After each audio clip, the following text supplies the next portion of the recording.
Welcome back. You're watching India Development Debate with me, Nayantara Rai in New Delhi.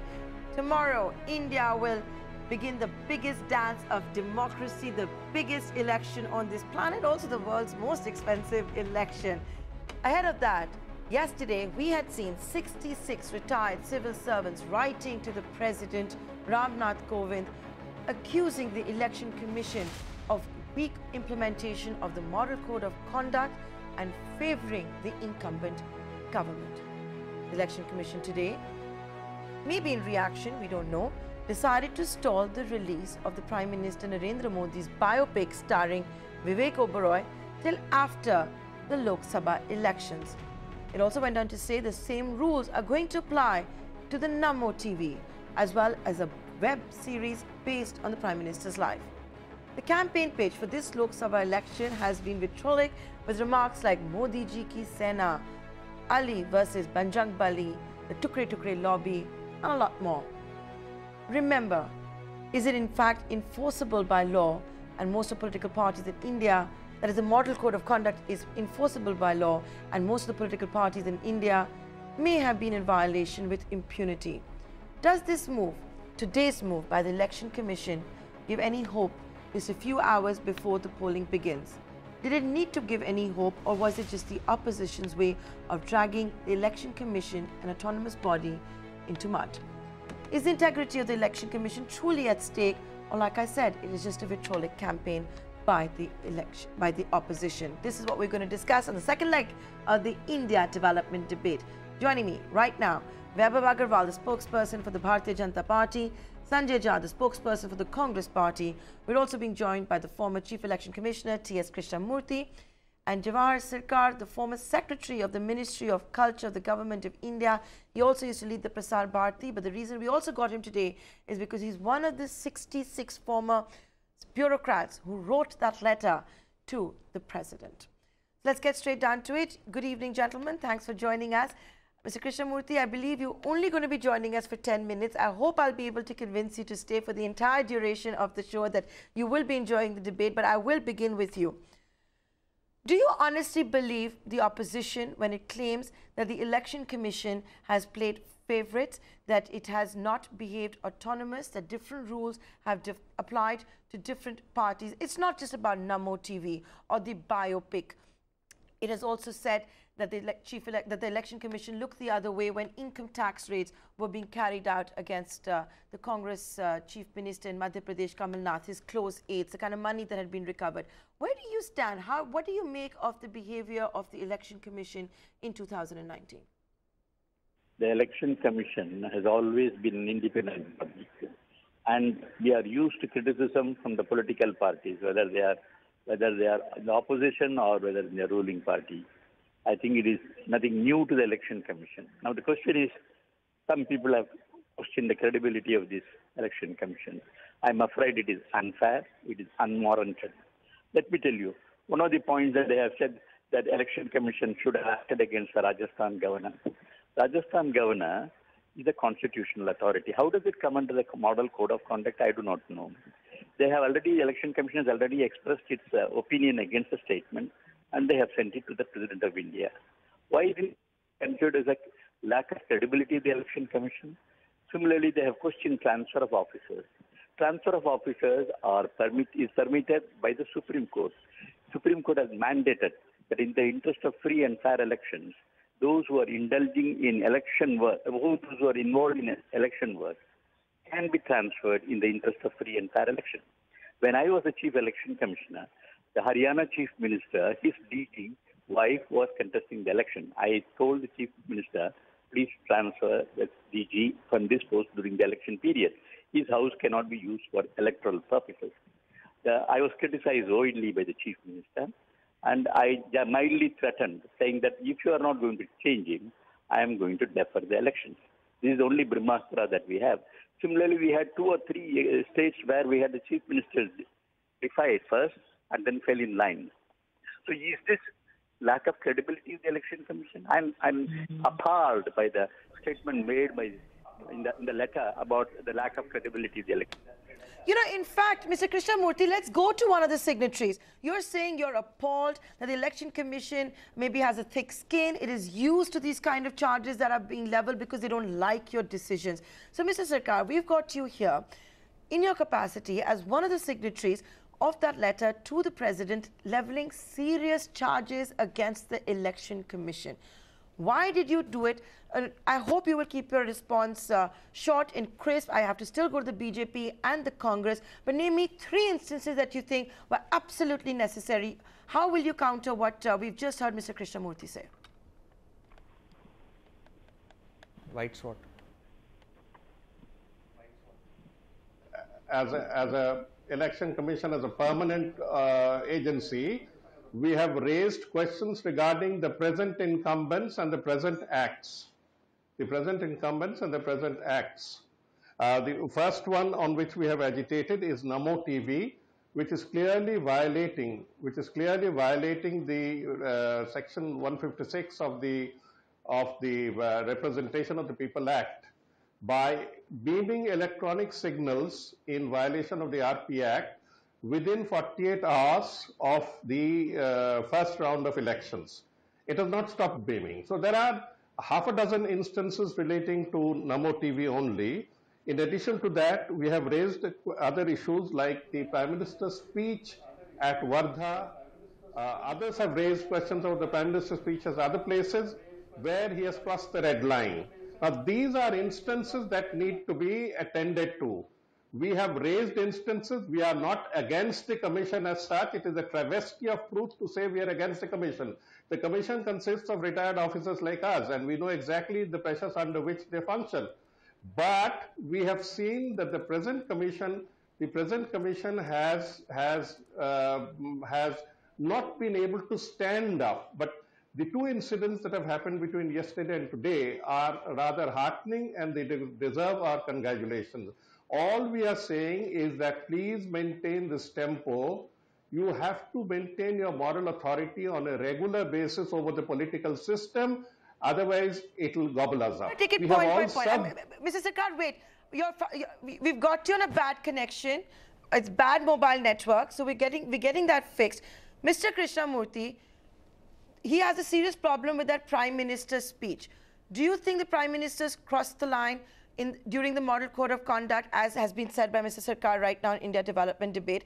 And what did you think of the Election Commission's action? You know, we've got you here as a former member. Would you have acted differently? Did you find any objection to what the Election Commission finally decided? Listen, actually, the Election Commission is a semi-judicial authority. It has to go through a judicial process. And when they get a complaint or when they take note of a complaint, they ask for the report from the field officers and also give an opportunity for the person against whom it's complained to give his detail or their version. Now, be that as it may, if these replies are given and examined, the Election Commission cannot take a decision within 3 or 4 days. Supreme Court and even the courts take election petitions beyond 5 years. Even the term of the House is over. So when important issues are involved, particularly of a senior person in any political party, you have to go through the pros and cons and take a view. It is not a single member body, it's a 3-member body. It's a very pointed question. I understand it's a semi-judicial body, but I'm asking you a very pointed question. From the point that was raised by Mr. Sarkar, was it handled the way maybe you would have handled it when you were at the Election Commission? No, see, I cannot answer this question unless I know the full facts. You cannot place me there without even giving me the full facts. What is the reply given by the party? And the Election Commission will certainly take a view.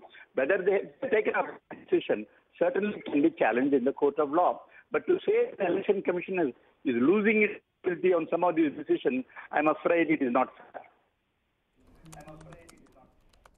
Sanjay Jha, let me come to you. You know, your party has also been leveling charges against the Election Commission. But have you been cherry picking?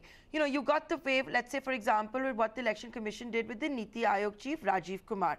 Having said that, you know, I want to ask you this very seriously. Even if that biopic had been released, would it really have made a difference in the votes? You know, would people actually watch a movie and then vote for a prime minister that they were not impressed with, let's say, for the past 5 years? Nayantara, it's a serious question. I mean, I believe Narendra Modi has been a disaster, a mammoth disaster as a Prime Minister. The film would have probably done better than that. But, I just want to make a more serious point. Mr. Krishnamurthy did not answer your question, but I believe Narendra Modi violated the model code of conduct. I mean, the Prime Minister of India in an election speech talked about Hindu majority, Hindu minority votes in Wayanad in Kerala. And I think I'm aware of the election code of conduct. I don't know about the other panelists. It's a brazen violation. You're not supposed to touch on religious symbols. And here was the Prime Minister of India blatantly doing so. And actually, you don't even need to complain to the Election Commission. The Election Commission can sue moto, not just stop him from campaigning, take appropriate action, but he could have been debarred from contesting an election or campaigning any further. Clearly, the Election Commission did not. Yogi Adityanath goes ahead and calls the Indian Army as Modi ji ka Sena. Can you imagine that? And this after the Election Commission has actually said that nobody should use the armed forces. And here was Yogi Adityanath doing it. What action has been taken against him? I want to know. And by the way, yesterday Narendra Modi goes public again and says, you know what, he tells the first time voters, aap log, please give it to the Shaheed Jawano ke naam par aap vote dijiye. This is straight away exploiting the martyrs' blood in Pulwama who died in the terror attack. What kind of religious and military symbols are being used by Modi and by Adityanath? Forget Kalyan Singh, who talked about, Modi being a great leader and, Rajiv Kumar. I'm talking about Modi himself. Why? This is the elephant in the room. Let us not digress. I mean, the NaMo Biopic, the NaMo TV, these are all, if I can be very honest, a desperate BJP, doing the most cheap and vulgar promotion of itself. The Janta will vote them out anyway. But Narendra Modi is using communal politics. Narendra Modi is using religious polarization. I condemn that. And the Election Commission should take action against him. Why hasn't it done so? Just because he's the Prime Minister? Is the Prime Minister above the law of the country? Is he more superior a human being because he's the Prime Minister? Does he have more rights before the Supreme Court than you and I have? Okay, 1 minute. Sanjay Shah, let's go to the BJP. It'll only be fair. Vaibhav Agarwal, you're here from the Bharatiya Janata Party. How would you counter Sanjay Jha? He's making a case that the Prime Minister should not be campaigning. Sounds very simplistic. Having said that, what was the Bharatiya Janata Party thinking with NaMo TV? What was the game plan? How did you think that this could possibly carry on?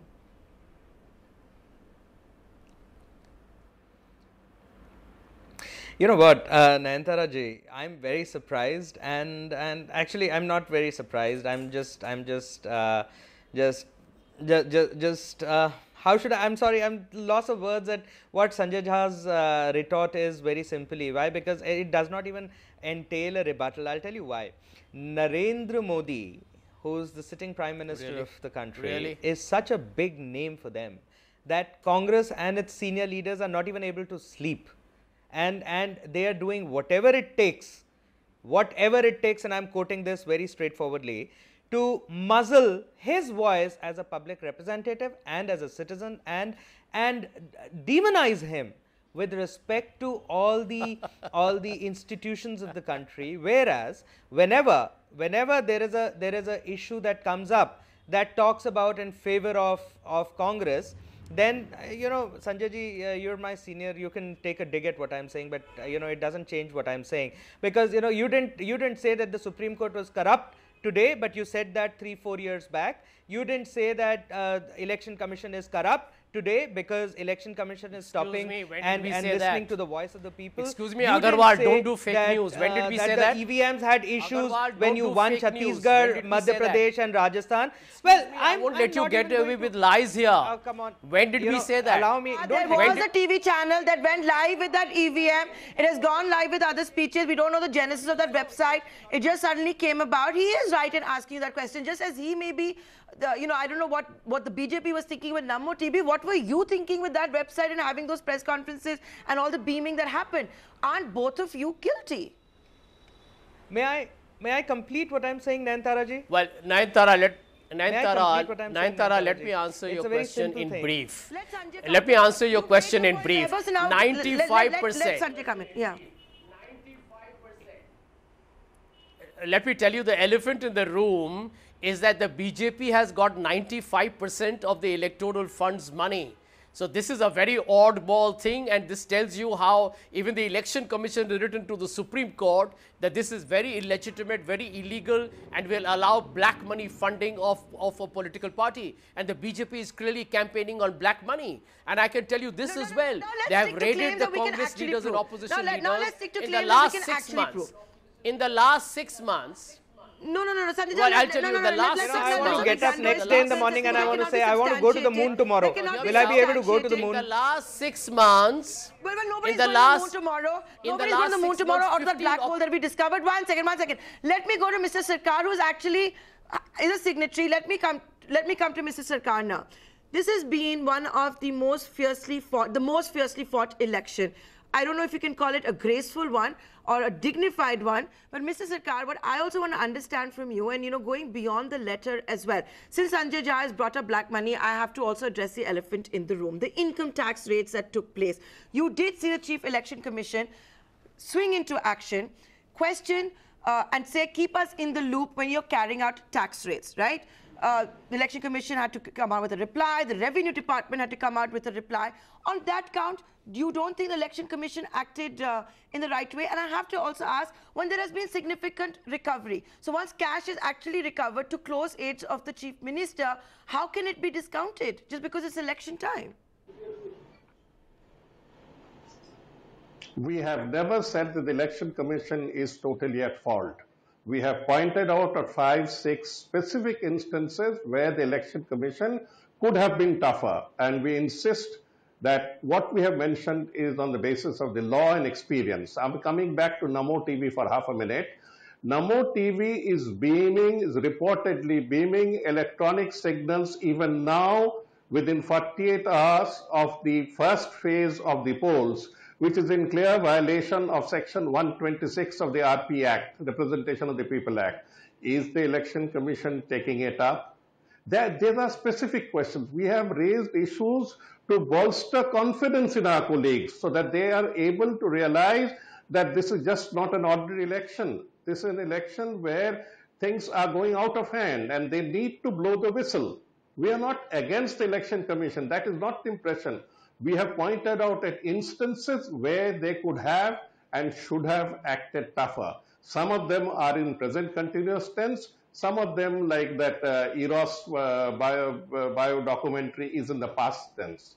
So we have not gone on a tirade against the Commission. For God's sake, that is never the impression we would like to give. We are supporting the Commission when it takes neutral and tough actions, irrespective of which political parties is involved. Let's go to a former Election Commissioner Chief.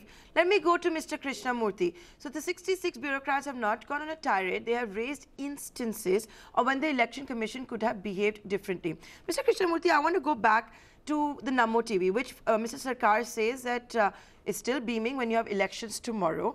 But the fact is, the ruling came out only today by the Election Commission. This has been a political hot potato. It is, finally the Election Commission has acted. Do you think it might have been under pressure? It was facing flack, whether letters were being written to the president or, it didn't act when the income tax rates were taking place the way it should have. But again, I would like to caveat, how should it act when cash is also being recovered? Would you have acted differently? Minutes only to speak. But first, I want to address Mr. Sanjay's point. He says the election can debar the Prime Minister. Under what provision of the Model Code of Conduct or the Representation of People's Act, the Election Commission can debar any person? He doesn't know that there is no law to debar anybody. I have been asking for debarring or disqualifying voters as well as candidates. Unfortunately, none of the political parties have taken serious note of these suggestions. Secondly, as far as the NaMo TV is concerned, if there is a violation, action has to be taken. But you can fight by finding fault with only certain delays in the Election Commission. But what about those where they have taken action? Have you praised them?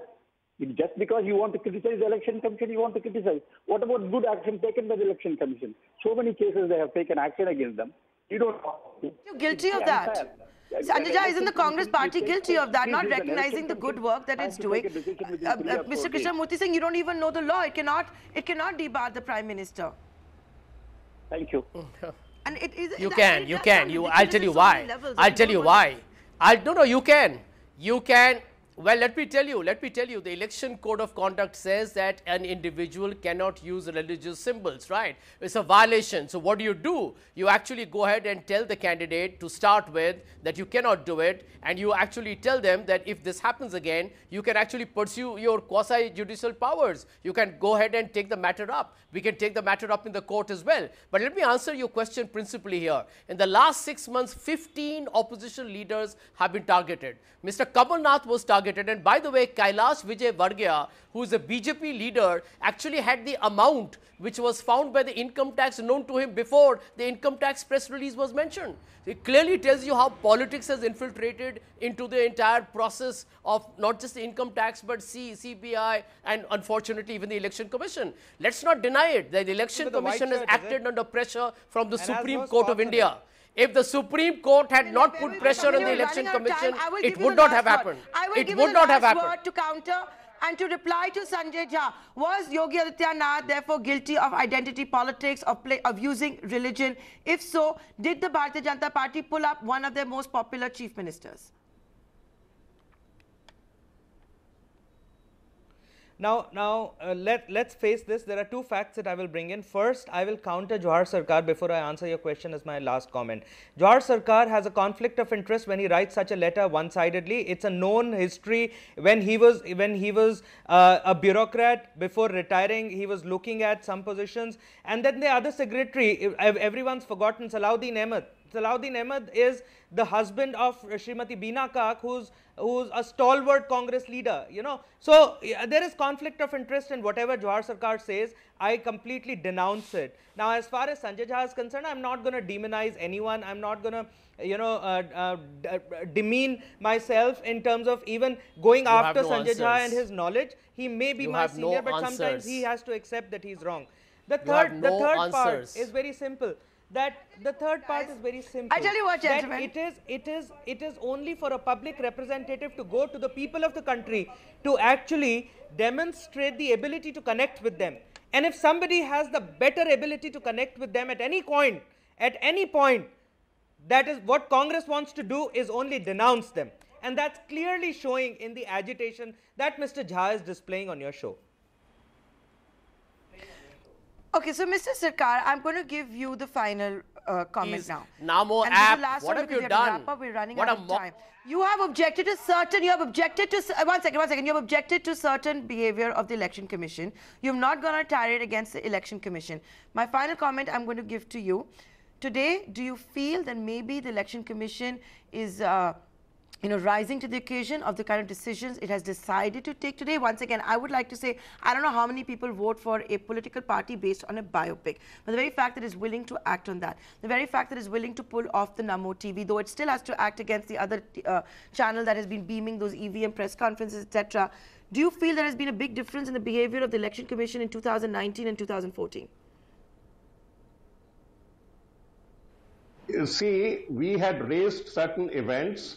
There are two events that have taken place in the last 24 hours that are very encouraging. We congratulate the Election Commission for taking a tough stand. We make it clear that we are not against the Commission, and I would like to place on record that Mr. Vaibhav Agarwal's allegations are nonsensical. That's the minimum word that I can use. That's only. Now, coming back, we are not against the Commission. I am trying repeatedly to explain to some people.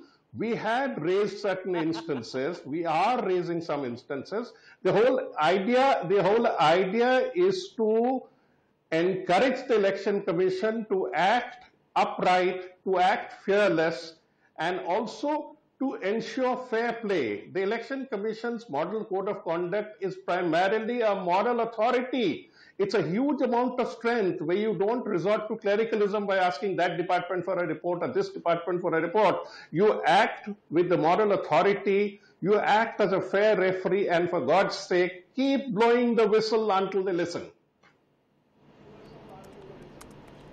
Okay, gentlemen, my producer is telling me that we're out of time, so I have to thank all of you for joining us. But you know what?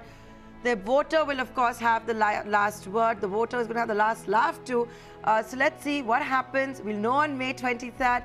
Till then, it's a wrap on this edition of India Development Debate. Tomorrow, of course, a very big day. It's the start and the first day of Battle 2019. Many thanks for watching.